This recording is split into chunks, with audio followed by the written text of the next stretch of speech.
Hey guys, Infamous AT back again with Truth is Vids on another daily discussion topic.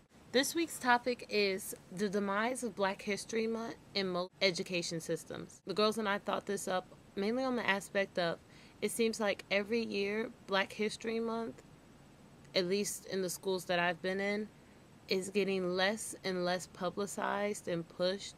And it seems like almost after learning about Dr. Martin Luther King, Rosa Parks,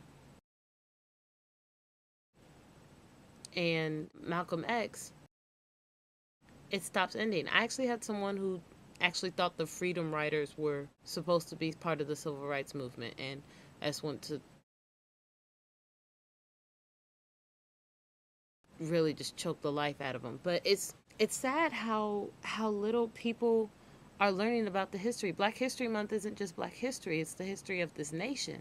That's the whole point, a reflection of the people that have done great things to change and made such serious strides to uplift not only the Black community but the communities within this country, because we all cohabitate with each other.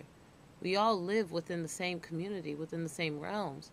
No, someone may have more or less than the other, but we still have to coexist. There is no little man without the middle man, without the big man.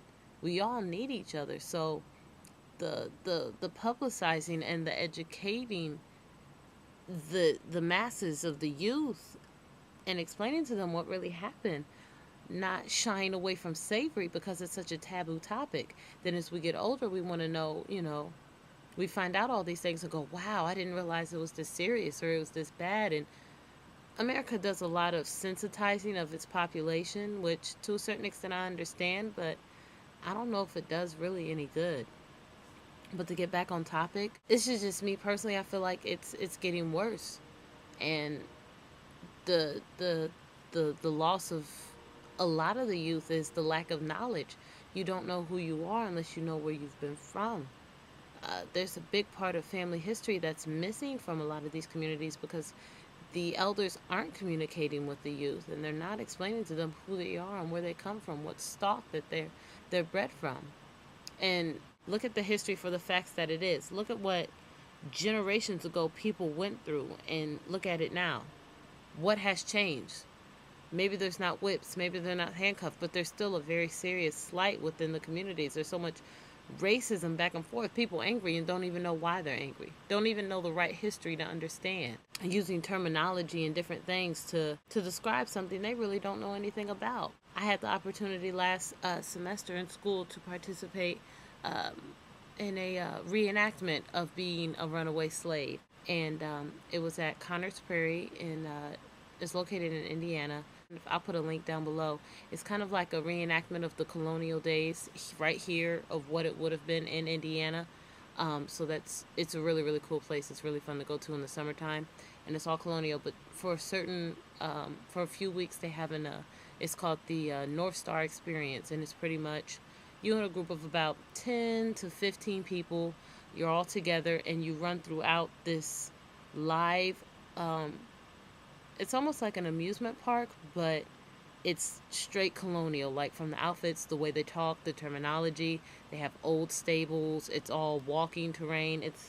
It's really amazing. But you go at night and you experience the traveling that a slave would do if they ran away. And at the end of it, it tells you there's a oracle there or whatever, whole Matrix thing, who tells you if you died on the journey, if you were recaptured and killed, if you were recaptured and ran back away, or if you actually made it. The initial goal was to run away all the way to Canada.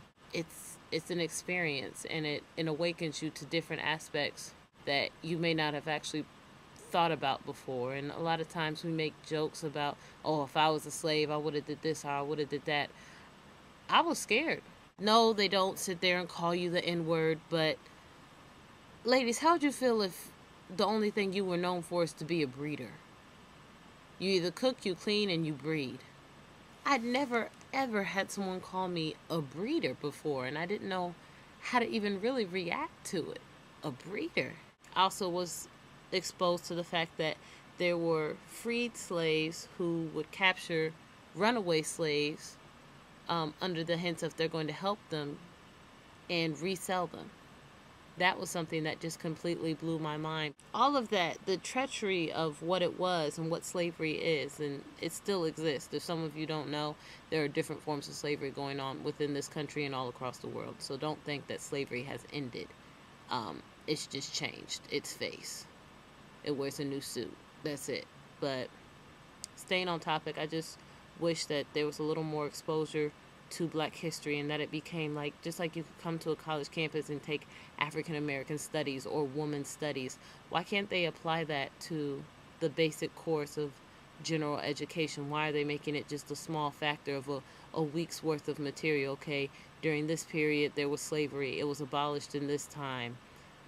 Abraham Lincoln signed the Emancipation Proclamation. Uh, that's it.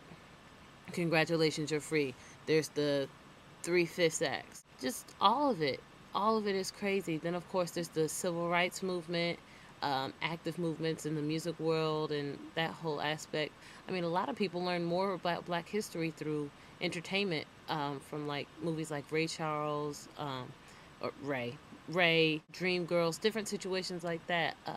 Couple other movies, Speak to Me, just all the, or Talk to Me, the one with Don Cheadle, and he played the radio host. But they learn more about how blacks were treated through the movies than they do in school, and that's the image they're giving. Again, the media takes a hold, and not to say that those movies weren't accurate, but again, movies are dramatized to keep your attention. It may be based on facts, but some of it may be a little more, certain scenes are more emphasized than others, and it's crazy.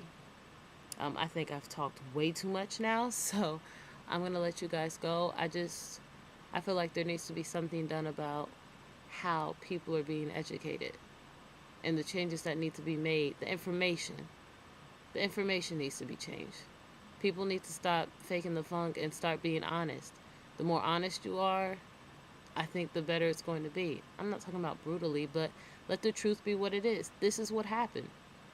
This is how people thought during that time. This is how people felt. This is what people did. We don't want to repeat that because we see that it didn't work. It's unjust. It's unfair. Maybe if you expose people to real racism, they would know that a lot of what's going on is no different. And hopefully have enough chutzpah within themselves to change it or to make a difference or to not repeat something so heinous before that was done before. So that's my perspective on it. It's now 2:57 in the morning. Definitely leave a comment down below, whether it be on my video or anybody else's, or if you want to contact us directly through Truth Is Vids on our subscribers. Subscribe to us. Definitely let us know what you think, any topics that you want us to talk about. So, much love to you. Good night, good morning. Infamous AT, and I'm out.